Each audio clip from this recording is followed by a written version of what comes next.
Hello and welcome to the first show in the 101 Points NBA podcast. My name's Stuart. I will be presenting and talking on the show.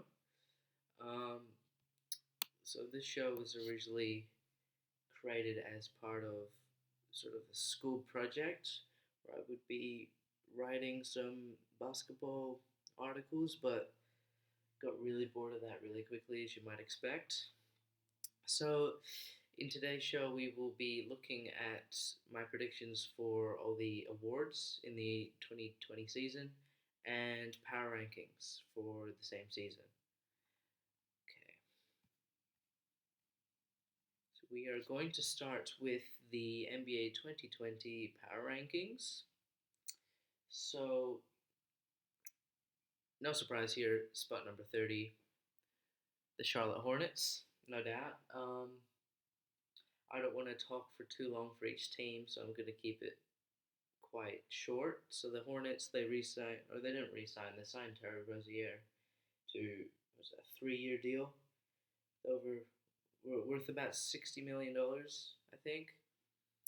I don't have any of this written down, but he really needs to do something because that team is a complete, utter bombshell of a team. It's really just sort of Michael Jordan's waste product. Like he doesn't really care about the Hornets as much as he does his own brand. So yeah, I don't see them winning more than 20 games. I think 15 is a bit of a stretch too. So 29. The New York Knicks, they failed to get Zion, they failed to get KD, failed to get Kyrie. With two max slots, they got about 15 power forwards on the roster, and none of them will be useful in getting wins apart from probably Julius Randle. I do like the drafting of RJ Barrett. He and Culver are the top guys from that from the most recent draft. Um, so I think RJ is gonna have to put up big numbers for New York to get more than 30 wins this season. In 28, I have the Cleveland Cavaliers. Yeah, so the only reason I have them um, this low is because I don't expect Kevin Love to be playing very much for the Cavs. Whether they're just sitting him, not playing very minutes, he gets injured, or even traded.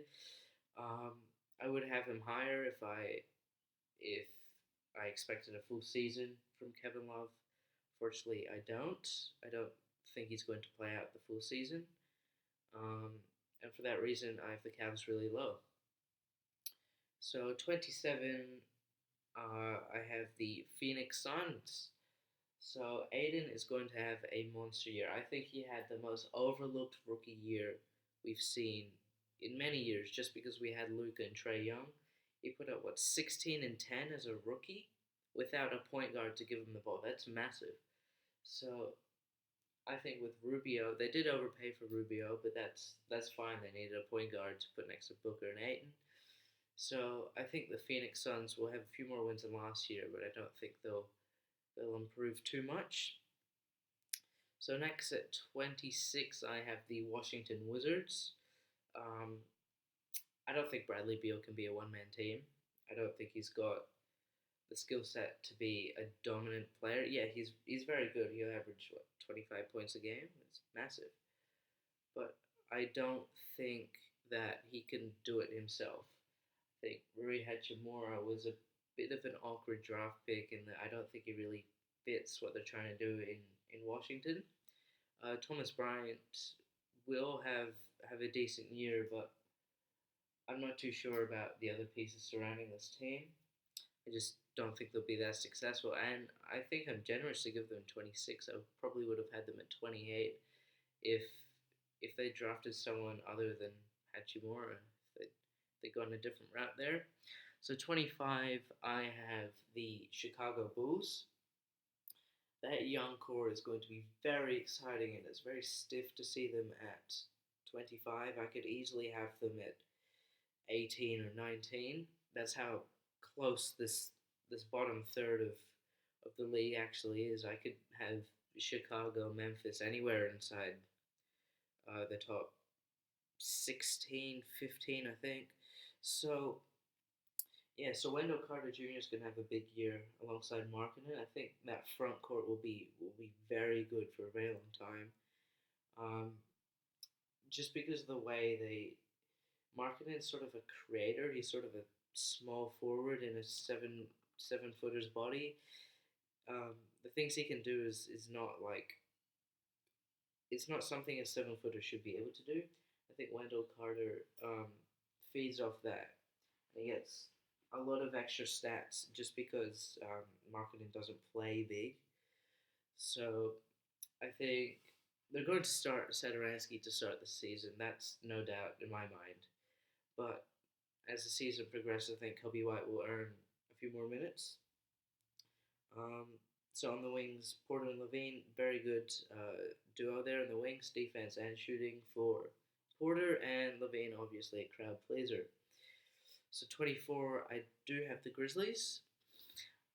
I think this might be a little bit high with Ja and Jaren Jackson Jr. And I think they have Valanciunas still. So that's really the only three decent players. Maybe Dylan Brooks as well, but I don't see much going for this team that they'll make the play. There's no way they're making the playoffs. They're having another high pick this year, but I think John Morant might surprise a lot of people. I think he'll be very, very good. So OKC Thunder, I have at 23. I don't think the team's going to be as bad as people expect. I think Chris Paul, Gallinari, Steven Adams, Terrence Ferguson is a uh, very good starting unit, I think. But they really lack depth. Is where they're going to lose most of their games. Is the depth. Um, Also, I think Steven Adams is due a big year. I'll talk about him later, but I think he's due for a very, very big year. So in 22, I have the disappointment of the league, the Minnesota Timberwolves. Wiggins, unfortunately, will not bounce back. Um, I do see him getting a little bit better. I do see him improving his stats a little bit, but not to the point where everyone thinks that taking him number one was a good idea. I think Towns is going to have another massive year. I'm not sure if Culver or a Koji will start. I presume it would be a Koji, and Culver will come in later and play some big minutes later in the season. I just don't think that roster's very spectacular. I don't think they can do a lot of things other teams can do, and I think Cat's gonna probably be worth half their wins this season. So yeah, Minnesota at 22. So 21, I have the Dallas Mavericks. I could easily see this team making the playoffs. That would be no surprise to me at all. And I really like the foundation they're building there. But I just don't think they have enough surrounding pieces around Porzingis and Doncic to really make it far in the postseason or even get there at all. Sorry, my laptop just had a bit of spaz. Okay, so yeah, so I don't think they have enough pieces. JJ Barea is good. I think Tim Hardaway is still in that roster, but he's more of a shot chucker. He's going to take shots away from Porzingis and Doncic. I think that's going to negatively impact the team. They'll probably look to trade him close to the trade deadline. I just don't think they have enough talent around Doncic and Porzingis to go deep into the playoffs. So at 20, I have the Atlanta Hawks making a bit of a climb up the ladder here, standings. Um, Trey Young is going to have an explosive year, I can tell you that much. And John Collins, I think, is one of the most underrated players in the league. He put up monster numbers last year, and everyone seemed to disregard it just because of Trey Young. They also got DeAndre Hunter. They got Cam Reddish, both of them in the draft, which is very good pickups. I think they have the best draft haul in the entire league. They also got Bruno Fernando, I think. He will be a good center in about 3, 4 years. So they'll look to develop him in the G League. Um, Look, I just don't think the Hawks are experienced enough to win more than 40 games. They could very well do it and make the playoffs, but honestly, I don't think their roster allows them to. The New Orleans Pelicans are at 19, and once again, I could see them easily being top 15. But I just think the roster is so young that a lot of other teams, especially with veterans and very good coaches, like the Spurs and the Celtics and the Bucks of the league, are just gonna have they're just going to run right over these teams. I think the Pelicans will have one of these seasons where they destroy all the teams at the bottom end of the standings, but they get blown out by the top teams. I just think that they're going to be really inconsistent. Zion and Lonzo will have good years. JJ Redick's a good pickup, and I think what's his name, Jackson Hayes. Is that who they got? Is that the center they got? I think that's the center they got. Um, I think he's going to be very important to them off the bench. Um, yeah, so I think 19 is the right spot. They could be 25 or they could be 13. No one really knows at this stage. So at 18, I have the Spurs. Over the last few years, they've lost a lot of talent, and I don't think they'll make the playoffs for the first time in, well, did they make the playoffs last year? I don't remember, but if they didn't, then this will be the second year in a row, which I don't think they'll make the playoffs. Um, but this for Deontay Murray and Derek White is a very underrated backcourt. I love that backcourt, along with DeRozan, Aldridge, and Pirtle. I think that's a very good starting lineup. They could very well make the playoffs. I just don't think they will. But Popovich, he'll probably pull something out of his old hat and and win them. I don't know, 50 games. No, no, they won't. They'll struggle to win 41. So 17, I have the Magic. I had trouble placing the Magic because it's all relative to the rest of the league. So I don't know how much they've improved per se. They brought back Vucevic, Nikola Vucevic. Um, he's not getting any younger. So if they don't win in the next few years, he's out of there. Uh, yeah, I'm having a mental blank. Excuse me. So Aaron Gordon and Evan Fournier as the forwards is probably defensively. Sorry, that was my dog. Defensively is a bit of a liability, so I don't think this team will have. I think they'll make the playoffs. I think, but I don't think they're going to go very far. They won a game off the Raptors last year, and that was just like very good play from DJ Augustine. He was playoff mode, playoff DJ. But I just don't think they're gonna have. See, I don't really like their coaching staff either. I don't think they make use of what they have very well. I'm not sure if this is just me or if Magic fans feel the same, but I just don't. I don't think their team has ran very well from the top.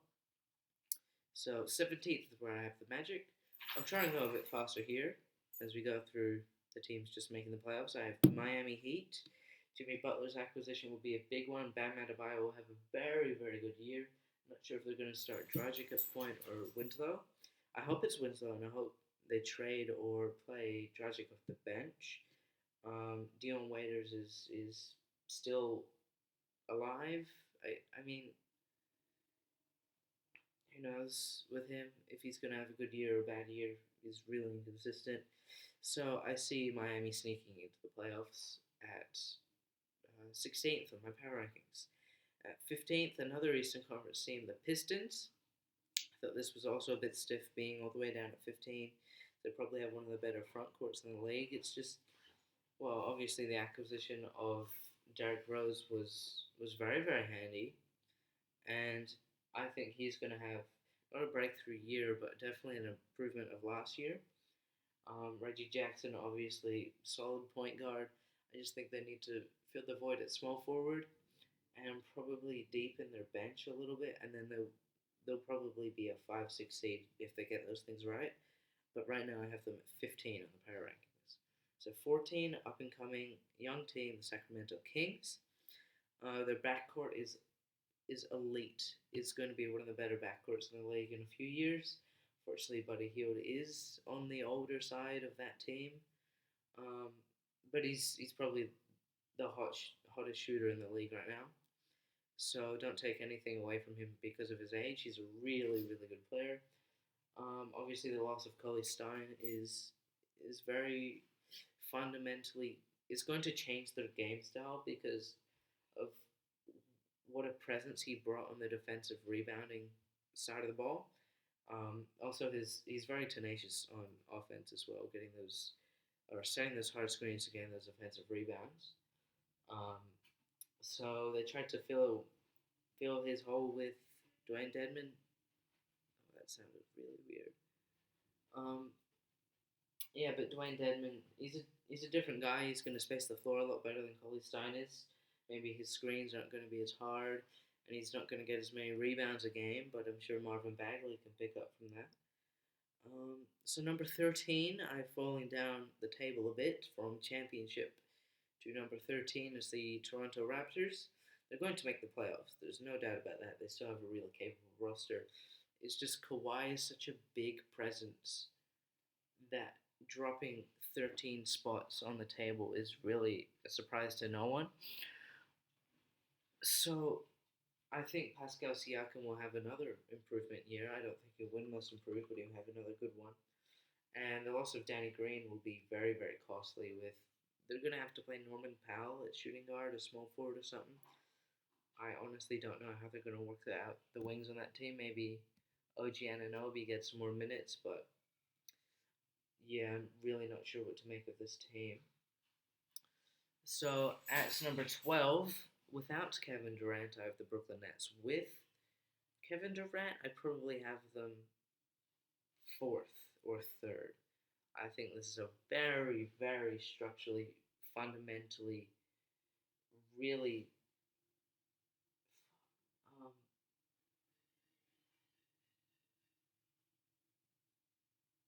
yeah, so I think the Brooklyn Nets will have not a surprising year. I think they'll win around 46, 47 games. I think that Torian Prince was a very good acquisition, and I think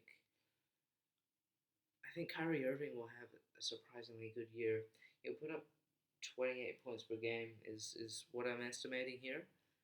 Uh, I'm not sure how he's going to work defensively. He's been okay in Boston, but I'm not sure if that's the um, Brad Stevens effect or he's just actually improved. I hope he's improved. I hope it wasn't Brad Stevens because then the Nets fans will actually have a good defensive point guard rather than D'Angelo Russell. So it's that. So on 11, I felt really bad putting them all the way down here. I have the Pacers. So Oladipo is going to be out for a while, and I think with him in, they're definitely. I think they're probably one of the better teams in the league. I'd probably put them around 7 or 8. With Oladipo, they have one of the brighter front courts in the league. Sabonis and Turner. They obviously got T.J. Warren from the Suns, which was a very good pickup. I don't know how they managed that, but it's just all about how they manage that front court because if Sabonis and Turner play well together, this team will be very dangerous. This team might make Eastern Conference Finals. I mean, don't quote me, but Malcolm Brogdon as well. Very good pick. This team is just nice. You look at the roster and you think, damn, this team nice. So at number 10, I have the Portland Trailblazers, my team I follow. So Dame and CJ are going to have another big year. Don't know how Whiteside's going to fit into the whole scheme. Nurkic obviously being out until further notice. So their forwards and their wings are where I really put it on. Small forward and power forward is where they're going to struggle. So I saw a lot in the preseason. They're playing Rodney Hood and Mario Hezonja at the 4, and they just sort of looked too small, if that makes any sense. Like they'd be matched up against Paul Millsap, and while Rodney Hood is the same height, he's just physically not as big, and Millsap was able to get a hold of him in parts of games. But I think Naz Little is going to be very promising, whether he's in the G League or playing minor minutes off the bench. I don't think he'll start this year. I believe that Tolliver will not be playing as many minutes as people think, and Whiteside will be given a sort of a license to shoot threes because I know he can. He's done it. He's shot lots of threes. If you've watched any tape of Hassan Whiteside in practice, he's a very good shooter. He's very underrated. Just that Miami didn't really let him shoot, so that's his whole reasoning behind wanting out and being a locker room cancer. But I think he'll fit in well with Portland if he shoots maybe one or two a game. Zach Collins could start at the four. I think he might. That would be kind of interesting because I'm not sure how he works with the floor spacing. He's an okay shooter. Obviously, Aminu and Harkless were better in that regard. So losing Seth Curry is a big loss. I don't think this team's going to be as good as last year. I don't think we'll get to Western Conference Finals again. Just because we have a lack of shooting. We gave up Myers Leonard as well to the Heat for that Hassan Whiteside deal. So 10 Portland Trailblazers. At 9, this was very, very stiff. I have the Utah Jazz. Could easily be top 5 with the addition of Mike Conley and Bogdanovich. I think this is one of the brighter young teams in the league. Not even that young, though, are they? Because Donovan Mitchell, well, he's early 20s, Gobert, mid 20s. So this is definitely a team that can challenge for a title this year. If the LA teams didn't exist, I think this team would win the title. But my main issue with it is the size of the backcourt. I know Conley and Mitchell are very good defenders, and they sort of make up for their height in that regard. But I just think, especially on offense, they're going to struggle to score a lot, just because they have Conley and Mitchell, right? But if you say you even look to Dallas and you put Luka at point guard, suddenly Conley's going to struggle scoring because Luka's got him on the perimeter with his length, and then as soon as he goes into the paint, like Kristaps is there, right?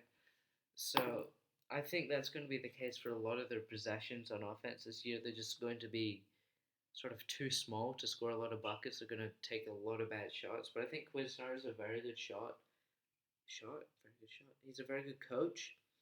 And I think he'll figure out something in the offensive game plan to get more mid-range shots and more three-pointers.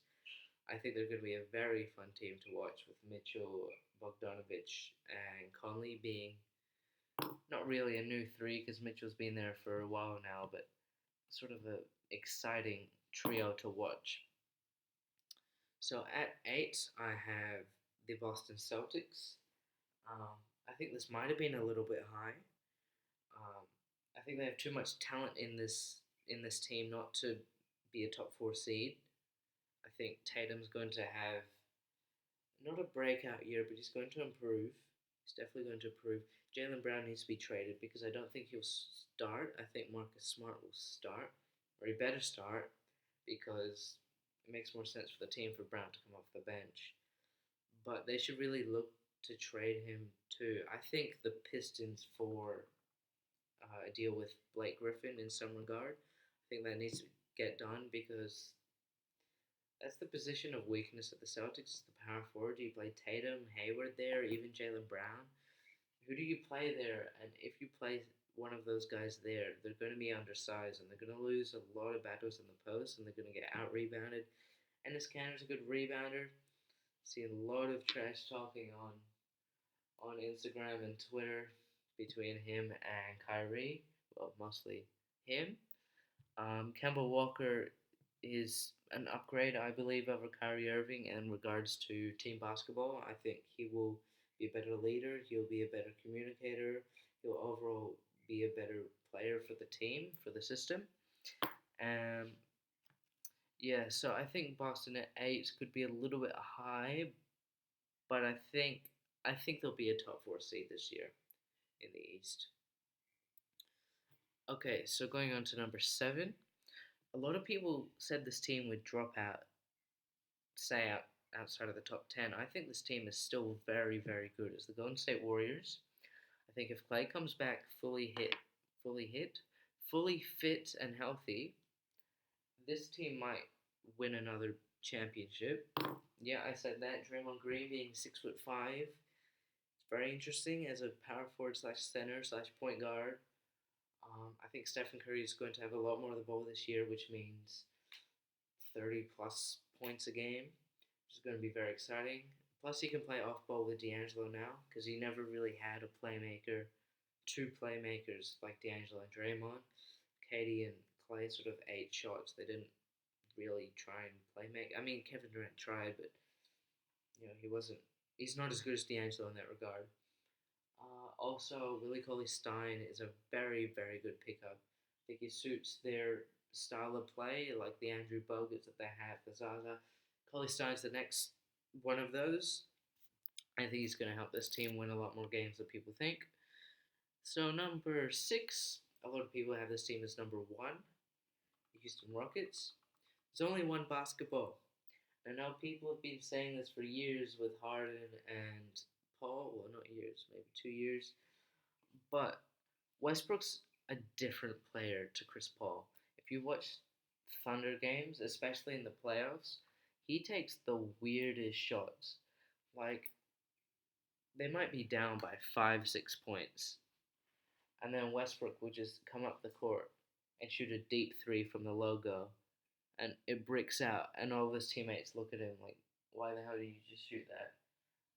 So I'm not sure how Harden's going to like that. Obviously, they're friends. They used to be teammates in OKC.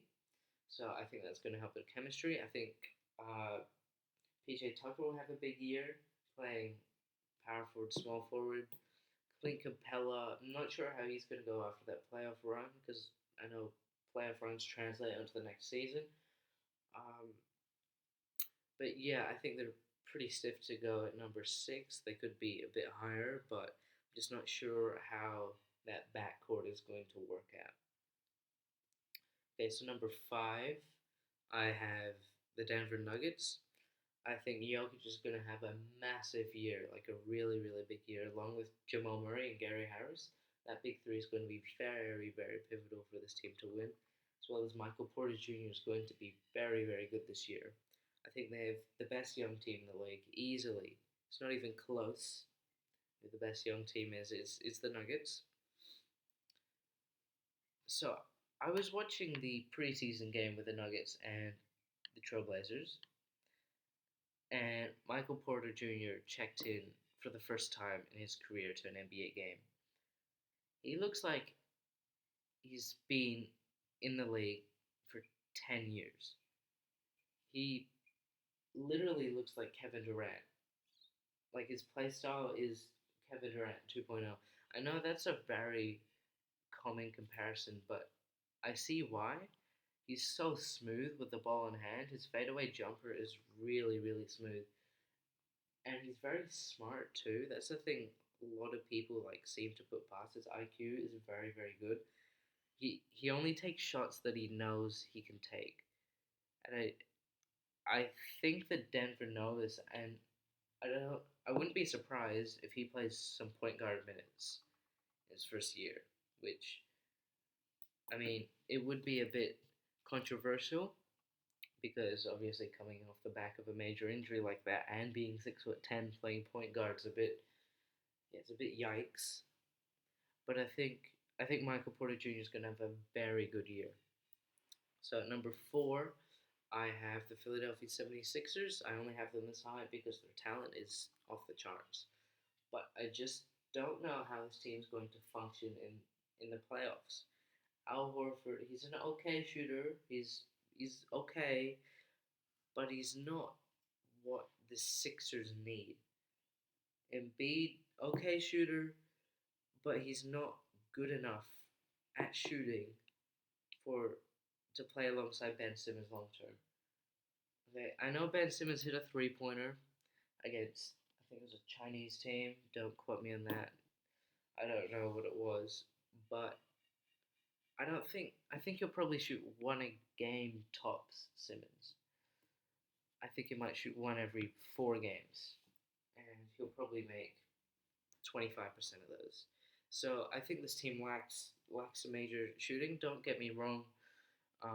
Richardson was a very, very good pickup. I think he's perfect for what they're trying to do over there in Philadelphia. I just don't see how Tobias Harris, Al Horford, and Joel Embiid, along with Ben Simmons, can all play together on the same team.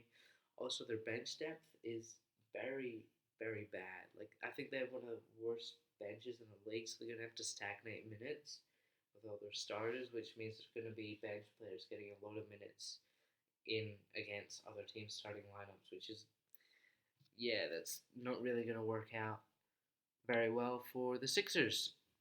So number three, I have the Milwaukee Bucks, Giannis's Bucks.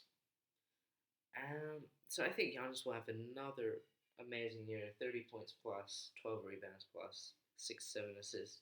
He'll have another really good year. Um, this team hasn't changed much. They lost Malcolm Brogdon, which is the reason I don't have them at 1 or 2, because he's a very, very good player. Um, Obviously made the 50-40-90 club, which is very hard to get into. I think they just need another shooter. They got Wesley Matthews. I'm not sure how good he's going to be at this age. I think he'll be a good part of the system. I'm just not sure how diverse he can be as an offensive threat. So number one and two, obviously by process of elimination, are LA teams. Number two, I have the Lakers. I know a lot of people have this team number one. A lot of people don't have the Clippers number one. But for the Lakers, I think they gave up too much of the young core that can help right away. So, for example, I think Lonzo Ball is one of these players that can help now and will turn out good. Same with Ingram. Um, I think I think that Davis and LeBron are going to have statistically historical season together. I think they're going to put up crazy numbers on that team. Anthony Davis might win Defensive Player of the Year. Talk more about that later. I think LeBron playing point guards not going to work well on defense. I think offensively that's fine. That's really, really good. On defense, I'm not really sure. He seems a bit slow and a bit. I know he can read the game very well, but he just seems to miss things. Like, obviously, there's footage of Kuzma pushing out LeBron to guard his man, but I just think he's like a tad slow on defense now. Obviously, we're waiting for playoff LeBron. That's a totally different player. But regular season LeBron just seems a bit slow on defense. So I have them at 2. And the Clippers at 1. They're the deepest team in the league. Their bench is arguably the best in the league. The starter lineup is Pat Bev, Shamit, George, Kawhi, and Zubac. And I think that's the perfect mix of star talent and role players. I think the bench with Lou Will, Montrezl Harrell will be impossible to stop, especially when you've got your backups on the floor. I think that team is going to be very, very hard to play against, especially with that defense. Pat Bev, and then you switched on to George, and then you switched on to Kawhi. It's like, what are you supposed to do, right? So I think this team will be the best team in the league. They'll win 60 plus games, and I'm not sure who's going to win the championship though. Should I do that? All right, I'm gonna do that. So in the Western Conference, my Western Conference Finals is going to be Houston and the Lakers. I think the Clippers will get. I just don't think they're cut out for a 7-game series. I'm sorry, but I think that the Lakers will definitely overcome the Clippers if they're on the same side in the finals. I think it's either the Lakers and the Rockets or the Lakers and the Clippers. And I think the Lakers make it to the finals, and they will play either the Sixers or the Bucks, and I think it will be the Bucks. And I think we'll have a Lakers Bucks finals, and I think the Lakers will win. I think the Lakers will win the championship, but I think it's going to be a struggle. I think they're going to really struggle guarding Giannis. See, no, I think the Bucks might win. I think the Bucks are going to win. Yeah, the Bucks are going to win the NBA championship. Yeah, that seems right. Okay, so we're done with our power rankings. So now I've got awards for the season. What should I start with? I've got them all listed down here so I can remember them. And for each award, I have up to 8 different players that could win the award. Um, some of them I only have 5, I have 7, 6. Yeah, okay. Let's start with six man. So the 5 guys I have in the leading for this award are Lou Will, Montrezl Harrell, Dinwiddie, Allen, and Brown. Um, Obviously, the two Clippers boys, Lou Will and Montrezl Harrell, they're going to play well off the bench with Kawhi and George starting. It's just they're going to destroy second units. Then I've got two Nets players. I have Dinwiddie and Allen. Unfortunately, I don't think he should, but I think DeAndre Jordan will start. I think Allen should be starting, but I don't think he will. So I've got him in the running for this award. He's going to have a big season. Obviously, Dinwiddie, very good player off the bench, and supposing Marcus Smart starts. Jaylen Brown as a six-man candidate. Just because he's playing against second-rate opposition off the bench, I think he'll have a very good season if he comes off the bench. So let's do Defensive Player of the Year. I have eight in this category. So I have Marc Gasol, Anthony Davis, Giannis, Paul George, Draymond, Gobert, Kawhi, and my pick for this one, my number one pick is Miles Turner. He had a very underrated season last year, especially defensively. I think he probably should have won it, but I think he'll win it this year, especially with the Pacers rising in the standings and possibly making a deep playoff run. Um, but everyone else in here is just a known defender. I think Anthony Davis could be up to win it. I think Draymond definitely could be up to win it. I think Kawhi and Gobert, obviously, they're always up there. This one's pretty self-explanatory, but my sleeper pick is Miles Turner. So next, I'll do the MVP. I'll do the MVP next. I have Anthony Davis, James Harden, Kawhi Leonard, LeBron James, Steph Curry, Nikola Jokic, and Giannis in that order, from Davis being 7, Giannis being 1. Um, so I think Davis and LeBron are just going to get the spotlight because they're in LA. They're going to put massive numbers together, so they'll be in contention. Harden, obviously, he averaged 36 and 8 last year, which is mental, absolutely mental. I don't know how he should have won MVP, in my opinion. So he'll be in the running. Kawhi on the Clippers in Los Angeles will get more attention, I think. Curry will put up monster numbers. I think Jokic is going to have a near average of a triple double this year. Yes, I said it.